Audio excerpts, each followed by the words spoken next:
Hello kids, how are you all? Hope you are doing well at home. And we were studying the chapter Why Do We Fall Ill? We have almost completed the chapter and only few topics are left. And the topic which we are going to study today is the ways of saving individual or community from infectious disease. We have studied about the infectious disease.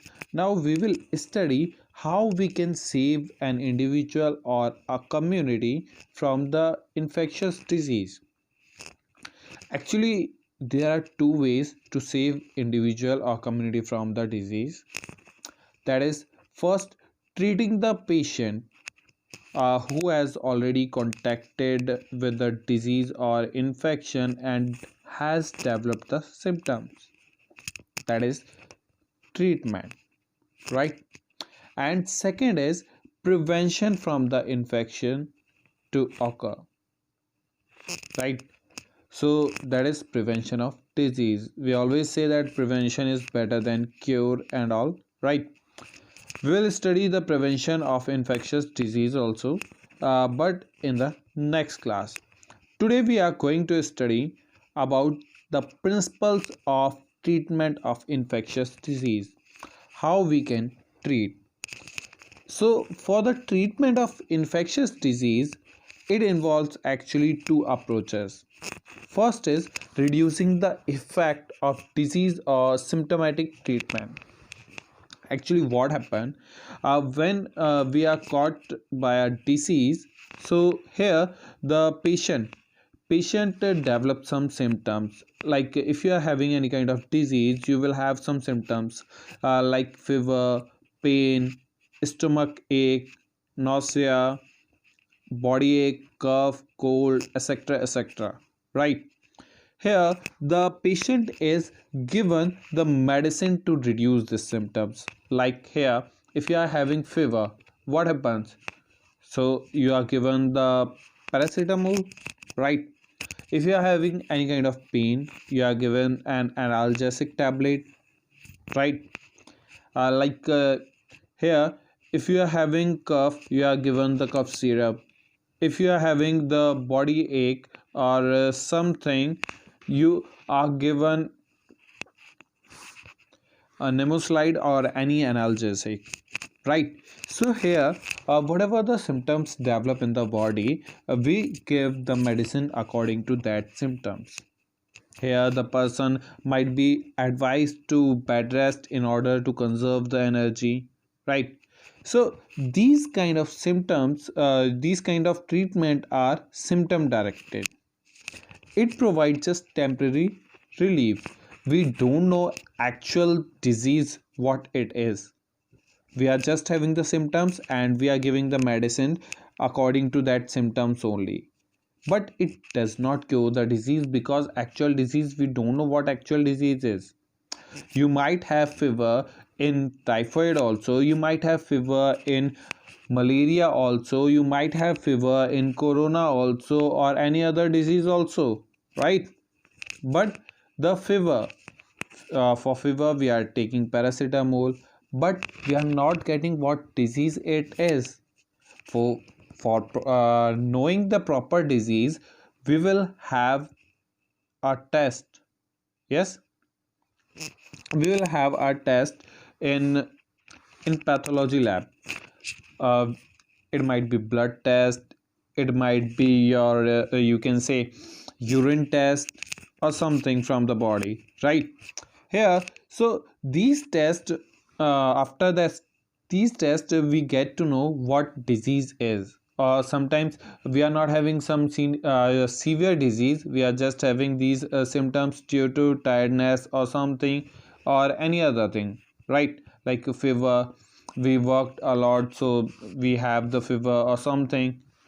It might be due to normal cold or something, it might be due to typhoid also, it might be due to malaria also. So we get to know actual disease only after the proper test. So doctor advise you to go for the test according to the symptoms only.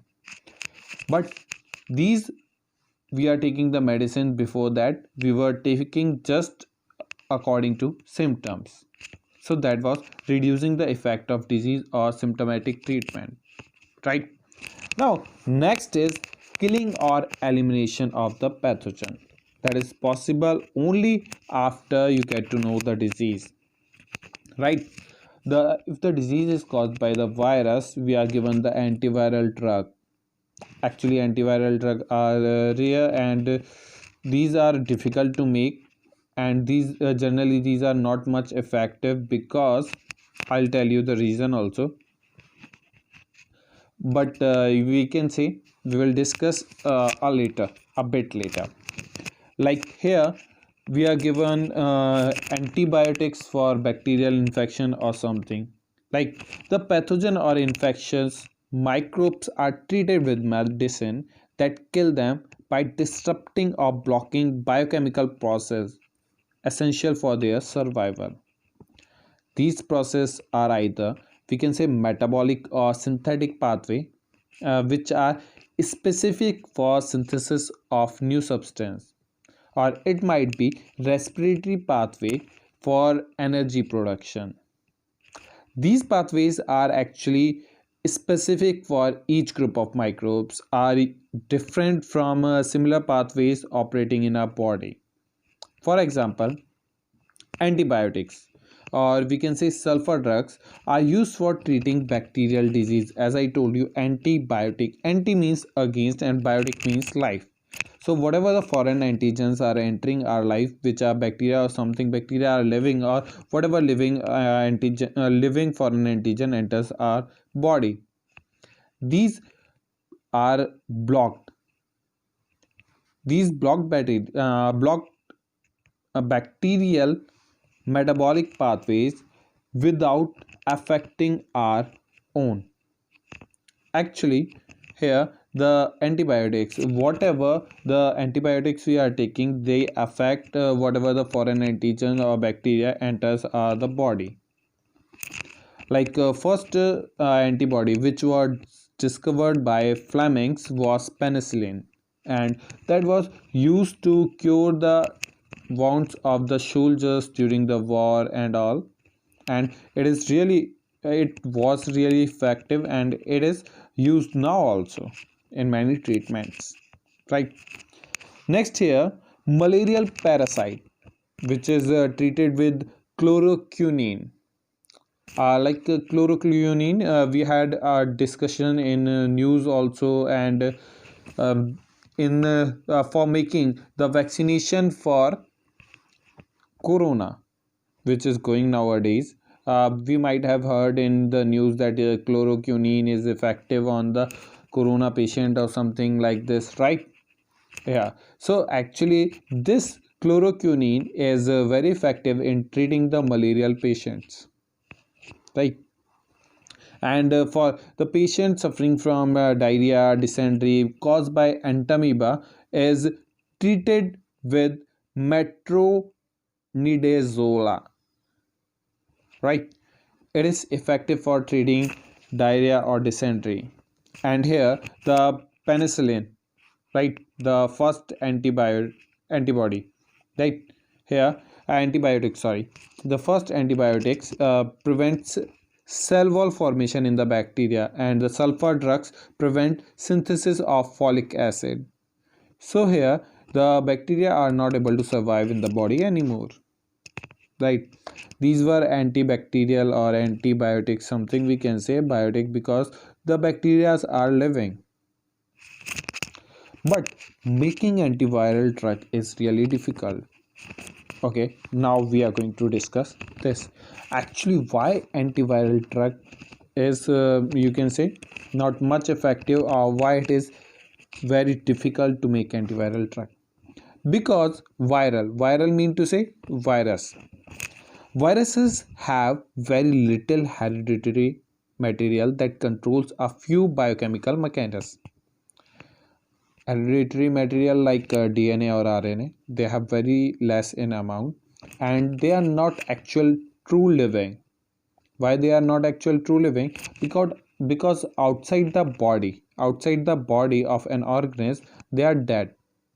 But when they enters the body of an organism, They use their cells for processing and they act as living. They mutate very fast. Hence, the same drug is unable to work on the mutant form of the virus. Mutant means to say change in their gene, right? So, due to this mutation, the drugs are not effective. So, mutation means there is something changed, and when there is something changed in it, so the drug is not effective on them. And some viruses are having RNA, and RNA virus mutate even much faster. So here, that's why they are not much effective. Viruses utilize actually a cellular machinery of the body. As I told you, they are not living outside the body but living inside the body. When they are inside the body, they act as living, but when they are outside the body, they are non-living. They use our machinery, they use our cellular machinery for multiplying and yeah, for other processes. It means drugs used against the virus might infect or might interfere with our biochemical pathway. That's why it is really difficult. They use our resource of our human body, or you can say of any organism. They are entering in the body. They offer very few virus specific target to aim at. Therefore, there are only very few effective antiviral drugs which are made so far. Example, dideoxy, inosine, and zidovudine are first anti-HIV drug.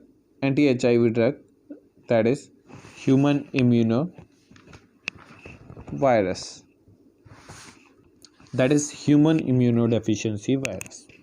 Okay, now let's study the limitation of treatment also. What are the limitation of treatment? Here, the limitation of treatment are like damage to body. Here, the body damage of the person, like when the virus affect, when the you can say virus or bacteria or you can say any disease affect the person, it might causes the temporary or permanent damage in the person. The person might not be recover completely, right? So the person might have lifetime paralysis or something else, right? Next, what it is, loss of working days. Till the time person is not recovered fully, or when the person is recovered also, he or she might take few days to recover more, and here he or she is not able to work. So here they have to take rest at home, and they are not allowed to do work. So this cause loss of working days. They are not able to earn, they are not able to work, right? So there is another loss. And next is source of infection. The person who is suffering from the infection will serve as a source of infection for other person or the community. The pathogen from him or her might spread into the healthy person of the community, leading to multiplication of the disease. Yeah. So from a person, it can cause to a healthy person, or it can cause to a community also. So here, hence we can say that prevention is always better than the cure. Cure means if we need treatment, so it's better that we should prevent the disease, because it's your loss. If you are diseased, it's your loss anyhow. You might have lost your working days, you might act as source of infection for others, or it might cause permanent or temporary damage to your body, right? Okay, so prevention we will study later on.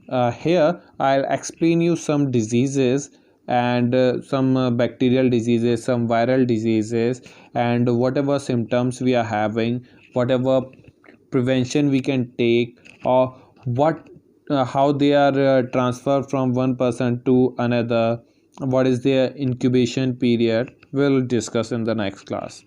Okay, thank you for today. Thank